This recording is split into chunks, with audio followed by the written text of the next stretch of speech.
Halan wa sahalan mpenzi mtazamaji wa Ndizi TV Afrika popote pale ulipo, ikiwa kwamba imesalia dakika 2 itimu saa 7 kamili mchana wa leo, ikiwa kwamba nimejiandaa bayana kabisa kukuletea yale ambayo yamejiri tangia asubuhi hadi wakati huu wa leo, ikiwa watangazaji wetu na wanahabari wetu wamejiandaa vizuri pale na kuyatayarisha yote, ikiwa nami hapa Jeff Nyakundi nipo tayari kukuletea moja kwa moja. Endelea kuwa nasi kuanzia sasa hadi tamati ya taarifa za siku ya leo. Mwelekezi wangu ni Abigail Nyanchama, nami ni Jeff Nyakundi.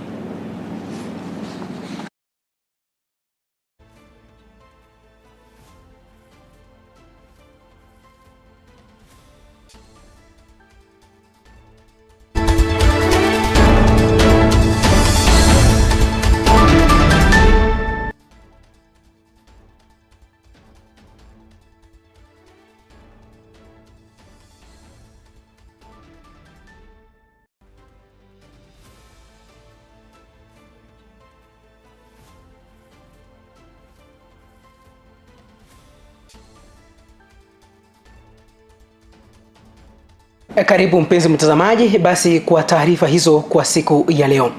Tukianza ni kwamba usahili wa kumtafuta mwenyekiti wa tume ya uchaguzi ya IEBC hapa nchini Kenya umeingia siku ya 3 na ya mwisho hii leo, ikiwa kwamba wale ambao wametarajiwa ama wanatarajiwa kusahiliwa siku hii ya leo ni pamoja na Lilian Wanjiku, Robert Akumu na Sol Simiyu, ikiwa kwamba ni wa mwisho kabisa kupigwa msasa ama kufanyiwa mahojiano siku hii ya leo. Shughuli hiyo inafanywa katika eneo bunge la Lang'ata, eneo la South C, jijini Nairobi. What skills have you acquired that you could use as a chairperson of this commission that will help you in your mandate as a chairperson, in the execution of your mandate as a chairperson of the commission? Thank you, Madam Leader. And through the chair, I have acquired quite a number of skills. One is that I have been a litigator for many years, so I would be able to handle the issues of that come up in litigation, in election petitions. You can be able to look through, although as the chair you may not be the one handling that, but you can be able to look through and see the kind of cases that have been filed against the commission. I have also acquired leadership skills, especially again while I was on consultancy, because then I was given a lot of duties that required me to take that mandate as the leader and ensure that projects are delivered within specific timelines. I'm also very good and I like keeping records to be able to have follow-up. I think that is one of the things you learn in practice, that you need to be able to follow up from when the case started to the end. So I have been able to move on with that even in the consultancy stage, where I ensure we have very, very good records kept, that even if I exit from that zone, someone else is able to come and take it over and run with it. I have also been able to get quite some negotiating skills, especially in terms of having grant agreements between people within the health sector. I have learned how to negotiate. Sometimes you get into a room and it's so hard. The air is so hard that you have to find a way to be able to put the people together before they start fighting. And what I've learned is that what you need to do is crack a joke.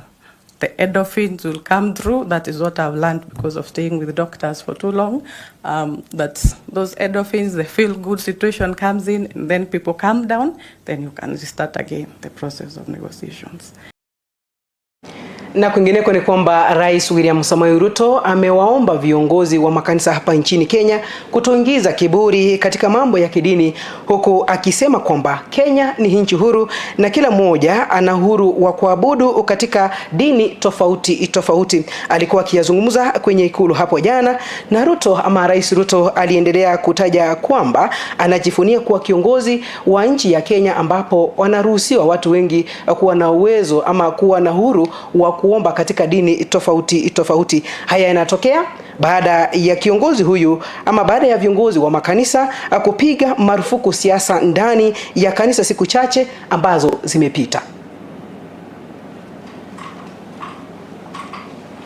And I want to ask our religious leaders, let us celebrate the freedom of worship in Kenya. Let us not tusiingize kiburi katika mambo ya dini katika taifa letu. Taifa la Kenya tumebarikiwa na nafasi ya uhuru wa kuabudu katika taifa letu. Very proud as president of this country that I lead a religious nation. And I want to tell you that we must never take it for granted that we have the freedom of worship in Kenya. There are countries who do not have the privilege that we have.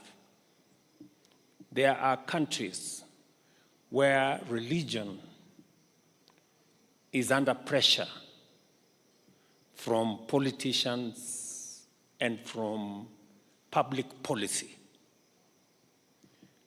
We are proud that in Kenya we share our religion freely and we work together freely. Now we have a broad-based government. Everybody is here. Sasa tuko na watu kutoka kila mahali. Na bado haijajaa, iko sawa. It is okay. Hakuna. Nobody has had to leave for others to come in. We are all here. And that is the beauty of our nation. And that is the beauty of unity. And so, I want to encourage all of us here that we can do this together as Kenyans. Na tukiendelea kusonga mbele ni kwamba mwakilishi wa kike Fatuma Mohamed katika kaunti ya Migori ameshtumu visa ukeketaji katika kaunti hiyo, kuaja kwamba wazee wanapaswa kuinuliwa kibiashara ili kusitisha visa hivyo vya ukeketaji. Alikuwa akiyazungumza hayo wakati alikuwa anasambaza hela za kufadhili maendeleo kwa vikundi mbalimbali katika kaunti hiyo. Aidha, kiongozi huyo amewataka viongozi wengine kujiunga ili kumaliza visa hivyo ukeketaji. Ripoti Lennox Odede na taarifa hiyo kwa kina.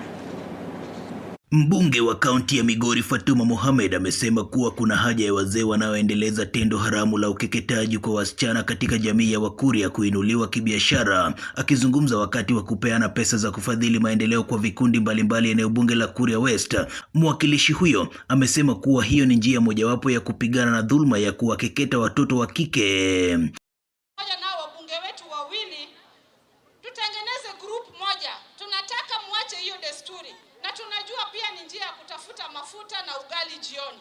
Tunataka mkue kwa group moja, mkue registered, tuchome visu, alafu ofisi ya women rep iwape pesa kidogo, mwanze biashara ya maana isiyokuwa hii ya dhambi mbele ya Mwenyezi Mungu. Kwa hivyo mkisanyika wote. Amesisitiza kuwa mila ya kuwakeketa watoto wa kike ni mila ambayo imepitwa na wakati. Hata Wakuria tulikuwa tukikata network ya watoto wetu. Lakini dunia imebadilika. Sasa badala ya kukata network, tunawacha mtoto anaenda anasoma, alafu anakuwa na full network. Kwa hivyo mambo ya kukata wasichana wetu, katiba imesema kwa sasa ni desturi tutaacha, kwa sababu ukikata msichana ujue unahukumiwa kwenda jela maisha. Zaidi ya hayo, amesema kuwa afisi yake sasa inafanya kazi kwa pamoja na wabunge wawili kutoka Kuria ili kujenga maeneo ya usalama au rescue centers. Kwa sababu ya haya mambo ya kukeketa watoto wetu, tumepanga pamoja na Mheshimiwa Mathias Robi na tumeenda kwa ofisi ya PS Hinga ambaye amesimamia mambo ya ujenzi na akakubali anakuja kutujengea hapa Kuria West Rescue Center. Sasa ukitaka kukata mtoto, tutamchukua tukunyang'anye mtoto, tumweke pale, tumsomeshe, akimaliza kusoma atakuwa na kesi sisi na wewe kama. Fatuma Mohamed pia amewahimiza wachumba kudumisha amani miongoni mwao na kutumia njia mbadala ya kusuluhisha tofauti zao. Mwanamke akikosa mtandike na kaleso tu, si ndio? Hakuna ya makofi na panga, dunia imebadilika. Kwa hivyo na wasii wazee wetu, tafadhali, mwanamke akikosa ni binadamu kama wewe. Nyinyi ni Wakristo, nyinyi ni watu ambao wanajua Mungu, wengi wenu pia ni Waislamu. Kukiwa na jambo kwa ndoa, watu wakae chini waongee. Nikiripotia Ndizi TV Afrika kutoka kaunti ya Migori, mimi ni Lennox Odede. Na hatimaye nikitamatisha ni kwamba kamati ya biashara katika Seneti imetoa wito kwa serikali kuchukua hatua ili kutatua mgogoro kati ya Kenya na Sudan unaoathiri biashara ya kuuza bidhaa nje. Na aidha, viongozi wa makamati hiyo imesisitiza utatuzi wa haraka wa mgogoro huo utakuwa unachangia katika kuimarisha biashara na kukuza uchumi wa mataifa hayo mawili.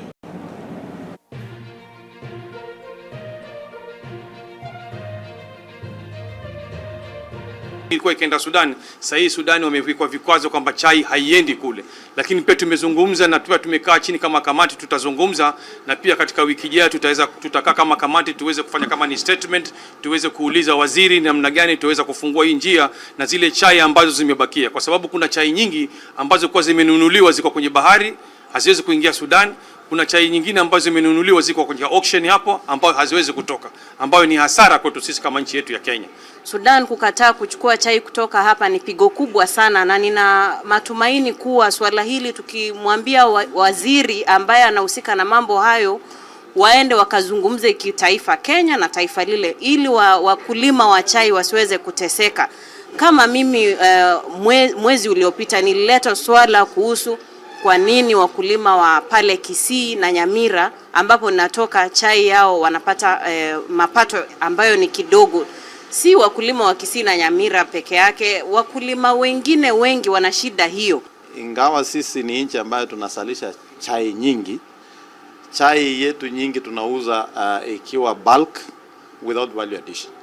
Zile nchi zingine kama India, China na Pakistan, Sri Lanka na wengine wanafanya karibu 50% ya chai yao wanaifanyia value addition. Kwa hivyo wakulima wanapata mapato ya juu, serikali pia inapata kodi ya juu kupitia kwa hiyo value addition process. You must pay VAT upfront. Then when you export, you claim the VAT. Basi ikiwa kwamba hizo ndizo baadhi ya habari ambazo tumekuandalia siku hii ya leo ya Jumatano, tutakuwa tunaendelea kuandaa zingine ambazo jinsi ambavyo zinatoka chini, kisha baadaye tutakuwa tunakufahamisha moja kwa moja jinsi ambavyo waandishi wetu wanaendelea kuzipata na kuziripoti moja kwa moja kuja studio zetu hapa. Na kabla sijaondoka, mpenzi mtazamaji, ni kwamba ni kuangazia baadhi ya wale ambao wamekuwa wakifuatilia taarifa hizi moja kwa moja pale. Nikimuona hapa anajulikana kama nani huyu?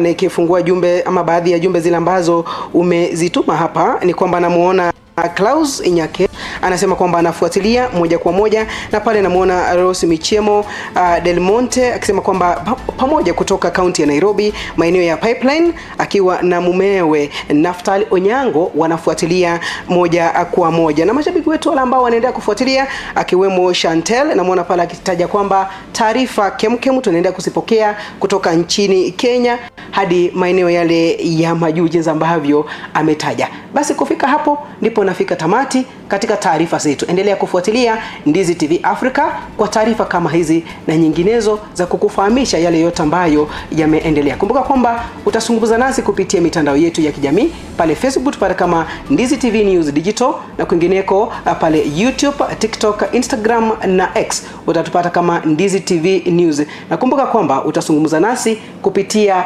SMS ama ujumbe mfupi, na bila shaka mtandao wa WhatsApp kupitia nambari yetu ya studio 0792192834. Basi hapo ndipo nafika tamati. Kwa heri kwa siku ya leo. Jina langu ni Jeff Nyakundi.